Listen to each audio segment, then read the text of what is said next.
Hey guys, what's up? It's me, Sarah. Welcome back to my channel. And before we get started with today's video, remember to give this video a big thumbs up, subscribe, and turn on post notifications. And without further ado, let's get on with the video. So today's video is going to be me recommending you books that I think will help you get out of a reading slump.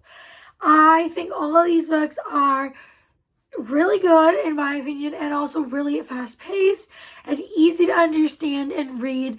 And I think that they are perfect for when you're in a reading slump, and hopefully you will find some of these that you maybe want to give a read. So let's just get started. The first book is The Lies I Tell by Julie Clark. This is a domestic thriller. This follows a con artist and a woman who is affected by one of the woman's con jobs, and it follows both of them from both of their perspectives. And I really enjoyed this book. And it's just it's like 300 pages. It's very fast paced, and it's just so interesting, and I was just so immersed in the story. I highly recommend all these books. So if I say that a lot, I do apologize. Next is Wild Love by Elsie Silver. This is book 1 in the Rose Hill series. This is a small town billionaire, best friend's little sister, single dad romance. And this one is, Elsie Silver is my favorite author, if you guys did not know. But I really think the writing style is just so easy and fun, and this book is just so bingeable, and you will fall in love with these characters. I love this book. Next is You're Not Supposed to Die Tonight by Callan Bayron. This is a YA horror. It is a slasher. And this follows a girl who is a, camp counselor at this, camp where people can go, and these workers there, including her, they act out horror things. So the people going in there for the experience feel like they're in a horror movie. Only the stuff that starts happening is not fake. And it is very intense. It is a very short book. I read it in one sitting. I could not put this book down. It is so bingeable, and there is twists and turns throughout the book.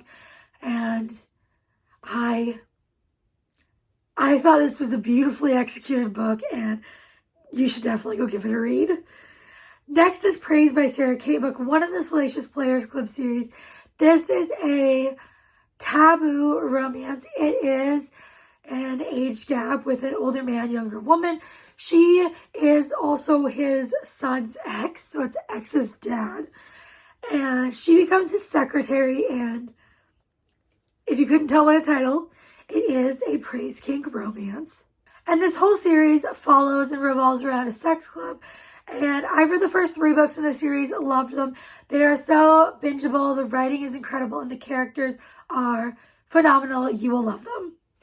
Next book I want to talk about is Late Bloomer by Maisie Eddings.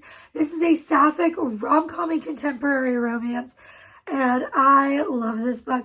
Basically, this follows a woman who ends up winning the lottery, and she purchases this farmhouse ranch thing and this property, and when she goes to move in, there is this woman there who's like, "What are you doing here? This is my house." And it turns out the woman who lives there, her mom sold the place without telling her. So the woman who had bought it and was moving in felt bad, so she offered to let the other woman stay there as long as she needed until she could find a new place to live. And they end up falling for each other. It is so cute, so adorable. I love these characters with my whole heart, and you need to read this book. Next, I want to talk about Icebreaker by Hannah Grace, book 1 in the Maple Hill series. This is a hockey romance. It is also a figure skater romance. She's an ice skater and he is a hockey player, and they end up having to work together and share the rink.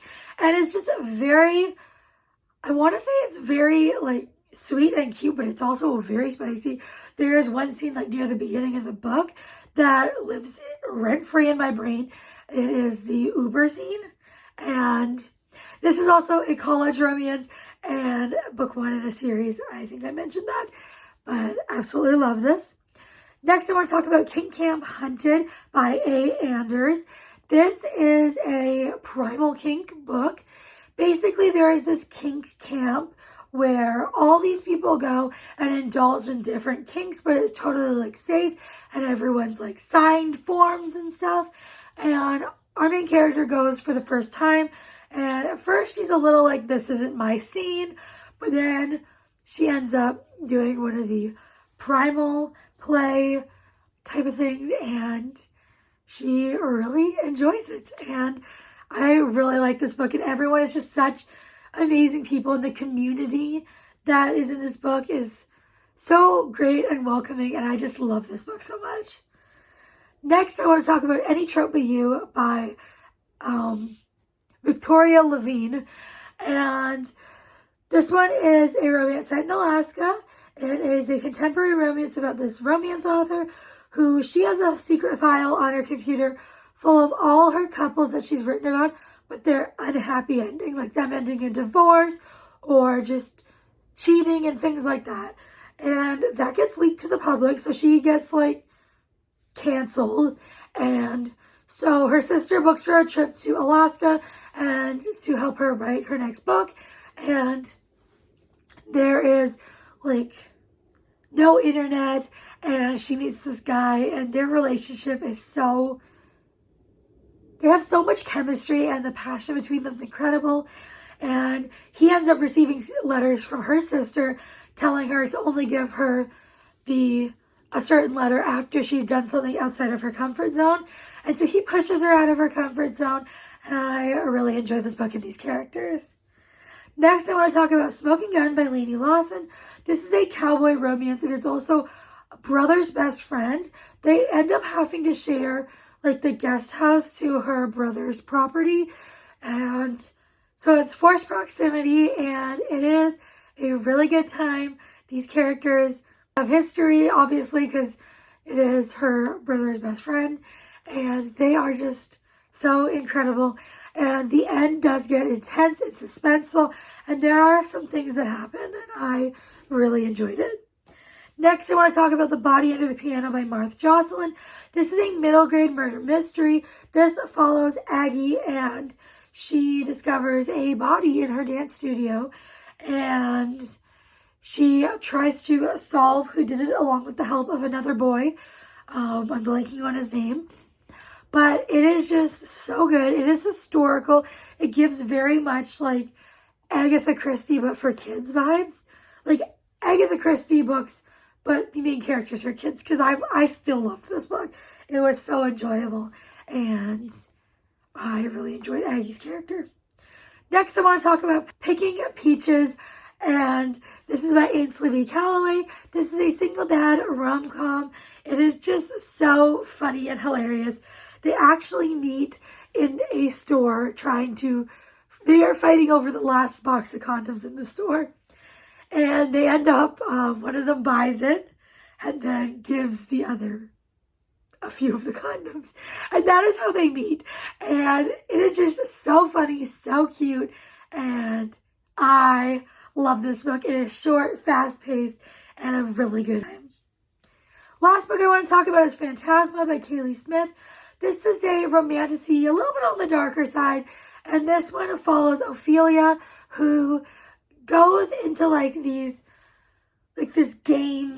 these trials to try and find her sister, and she ends up meeting this guy there who is a phantom, and he is trying to help her, and there's just a lot of things to uncover.